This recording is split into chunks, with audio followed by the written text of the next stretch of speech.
चंद्र श्रीवास्तव से समाचार सुनिए। गृह मंत्री अमित शाह ने आज कहा कि नरेंद्र मोदी सरकार दिल्ली में कोविड-19 महामारी को नियंत्रित करने और राष्ट्रीय राजधानी को सुरक्षित रखने के लिए प्रतिबद्ध है। उन्होंने कहा कि अगले 2 दिन के भीतर दिल्ली में कोविड-19 के परीक्षण की क्षमता 2 गुनी कर दी जाएगी और अगले 6 दिन में ये 3 गुनी हो जाएगी। गृह मंत्री ने दिल्ली में कोविड-19 की स्थिति की समीक्षा के लिए एक बैठक की अध्यक्षता की, जिसमें केंद्रीय स्वास्थ्य मंत्री डॉक्टर हर्षवर्धन, दिल्ली के उपराज्यपाल अनिल बैजल, मुख्यमंत्री अरविंद केजरीवाल तथा अन्य वरिष्ठ अधिकारी शामिल हुए। बैठक में दिल्ली के नागरिकों की सुरक्षा के लिए कई निर्णय लिए गए। श्री शाह ने कहा कि दिल्ली के अस्पतालों में कोरोना मरीजों के लिए बिस्तरों की कमी को देखते हुए केंद्र सरकार ने दिल्ली सरकार को तुरंत परिवर्तित 500 रेल बोगियां उपलब्ध कराने का फैसला किया है। इससे दिल्ली में 8000 और बिस्तर उपलब्ध हो जाएंगे। इन रेल डिब्बों में कोविड-19 के इलाज की सभी सुविधाएं उपलब्ध होंगी।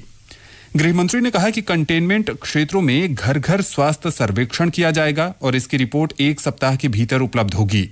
प्रभावी निगरानी के लिए सभी निवासियों को अपने फोन में आरोग्य सेतु ऐप रखने को कहा जाएगा।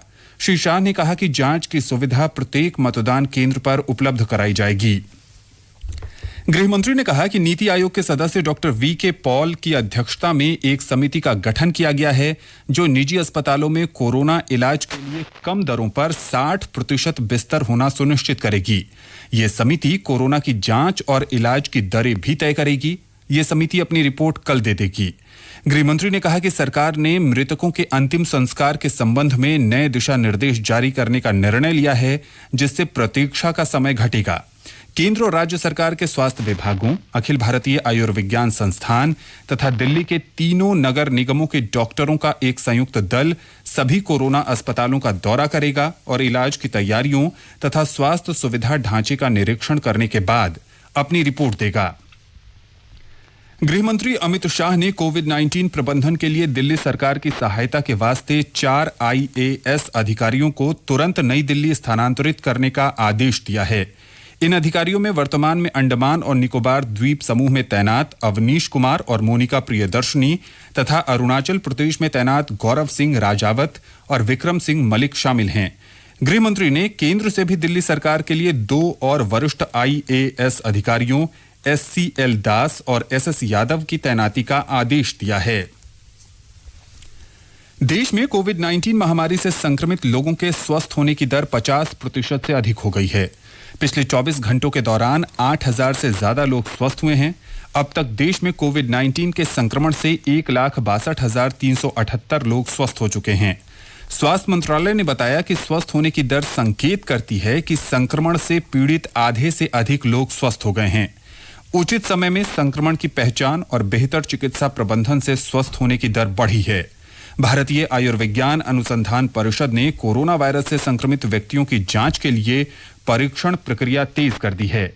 सरकारी प्रयोगशालाओं की संख्या बढ़कर 646 और निजी प्रयोगशालाओं की संख्या 247 हो गई है। पिछले 24 घंटे के दौरान 1,51,000 व्यक्तियों की जांच की गई है। इस बीच खबर यह है कि गृह मंत्री अमित शाह ने आज दिल्ली के तीनों नगर निगमों के शीर्ष पदाधिकारियों के साथ बैठक की। उन्होंने दिल्ली के उपराज्यपाल अनिल बैजल और मुख्यमंत्री अरविंद केजरीवाल के साथ राष्ट्रीय राजधानी में कोविड-19 महामारी की स्थिति का आकलन किया। कोरोना वायरस से बढ़ते संक्रमण के बीच आज दिन में उच्च स्तरीय ये दूसरी बैठक थी। तीनों नगर निगमों के आयुक्तों ने भी बैठक में भाग लिया। उधर चंडीगढ़ में कल 5 और लोगों में कोविड-19 संक्रमण की पुष्टि हुई। इसके साथ ही प्रदेश में कोरोना संक्रमण के मरीजों की संख्या बढ़कर 350 हो गई है और 295 लोग ठीक हो चुके हैं। बिहार में संक्रमण से स्वस्थ होने वालों की दर बढ़कर 63% हो गई है। राज्य में ठीक होने वाले मरीजों की संख्या 3,975 हो गई है। सिक्किम में आज कोविड-19 के 5 नए मरीजों की पुष्टि हुई और इसके साथ ही राज्य में संक्रमित लोगों की संख्या 63 तक पहुंच गई है। मिजोरम में पिछले 24 घंटे के दौरान 5 और लोगों में कोरोना संक्रमण की पुष्टि होने से राज्य में कुल रोगियों की संख्या 112 हो गई है। वहीं नागालैंड में इस महामारी से संक्रमित रोगियों की संख्या 168 हो गई। इनमें से 76 स्वस्थ हो चुके हैं और 92 का इलाज चल रहा है।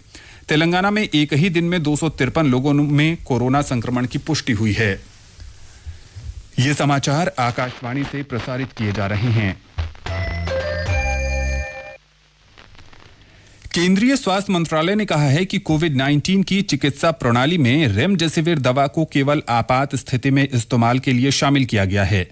मंत्रालय ने स्पष्ट करते हुए कहा है कि जारी किए गए दिशा निर्देशों में स्पष्ट रूप से कहा गया है कि ये दवा अमेरिका खाद्य और दवा प्रशासन से अनुमोदित नहीं है और वहां भी इसका इस्तेमाल आपात स्थिति में ही किया जाता है। रक्षा मंत्री राजनाथ सिंह ने कहा है कि एनडीए सरकार ने 2014 से 2019 तक जम्मू कश्मीर के विकास के लिए 2 लाख करोड़ रुपए से अधिक की धनराशि का आवंटन किया है।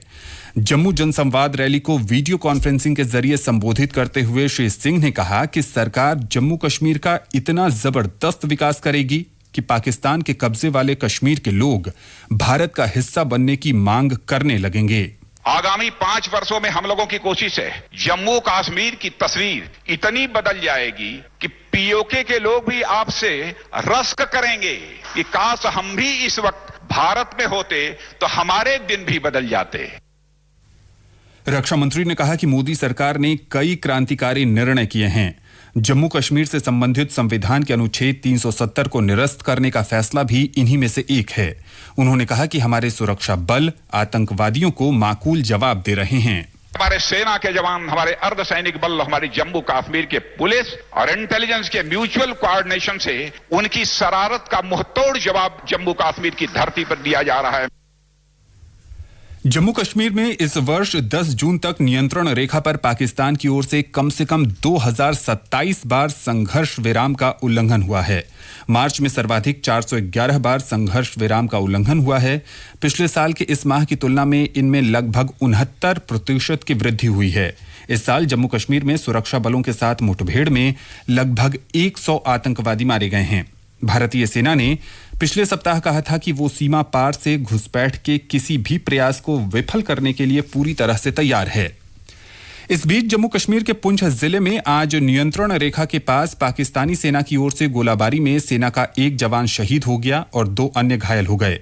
ये गोलाबारी पुंछ जिले के शाहपुर करनी सेक्टर के बनवात और अन्य इलाकों में हुई। गोलाबारी में सेना के 3 जवान घायल हो गए, जिनमें से एक जवान ने अस्पताल में दम तोड़ दिया। इस महीने पुंछ और राजौरी जिलों में पाकिस्तानी सेना की ये तीसरी गोलाबारी है जिसमें हमारे जवान हताहत हुए हैं। जाने माने फिल्म अभिनेता सुशांत सिंह राजपूत का आज निधन हो गया। बताया जाता है कि उन्होंने मुंबई में अपने बांद्रा स्थित आवास में फांसी लगाकर आत्महत्या की। वे 34 वर्ष के थे। इस खबर से भारतीय सिनेमा जगत में शोक की लहर दौड़ गई है। उपराष्ट्रपति एम वेंकैया नायडू ने अभिनेता के निधन पर दुख व्यक्त किया है। प्रधानमंत्री नरेंद्र मोदी ने उनके निधन पर गहरा शोक व्यक्त किया है। श्री मोदी ने कहा कि उनकी संवेदनाएं अभिनेता के परिजनों और प्रशंसकों के साथ हैं। सूचना और प्रसारण मंत्री प्रकाश जावड़ेकर ने भी अभिनेता सुशांत सिंह राजपूत के निधन पर गहरा दुख प्रकट किया है। एक ट्वीट में श्री जावड़ेकर ने कहा कि वो एक युवा और प्रतिभाशाली अभिनेता थे। उधर बिहार के मुख्यमंत्री नीतीश कुमार ने भी अभिनेता के निधन पर गहरा शोक व्यक्त करते हुए कहा है कि बिहार के मूल निवासी सुशांत सिंह को उनके उत्कृष्ट अभिनय के लिए हमेशा याद किया जाएगा। प्रधानमंत्री नरेंद्र मोदी ने लोगों से आग्रह किया है कि वे इस महीने प्रसारित होने वाले आकाशवाणी से मन की बात कार्यक्रम के लिए अपने विचार भेजें। उन्होंने ट्विटर पर कहा है कि मन की बात कार्यक्रम ऐसा जीवंत माध्यम है जो 130 करोड़ भारतीयों की शक्ति को दर्शाता है। उन्होंने कहा कि हालांकि ये कार्यक्रम 2 हफ्ते बाद प्रसारित किया जाना है, लेकिन लोग अपने विचार फोन पर रिकॉर्ड करा सकते हैं। नंबर है 1800117800। लिखित रूप में विचार नमो ऐप पर भी भेजे जा सकते हैं। तमाम दिन भर की खबरों के लिए चैनल को सब्सक्राइब करें और वीडियो को शेयर करें।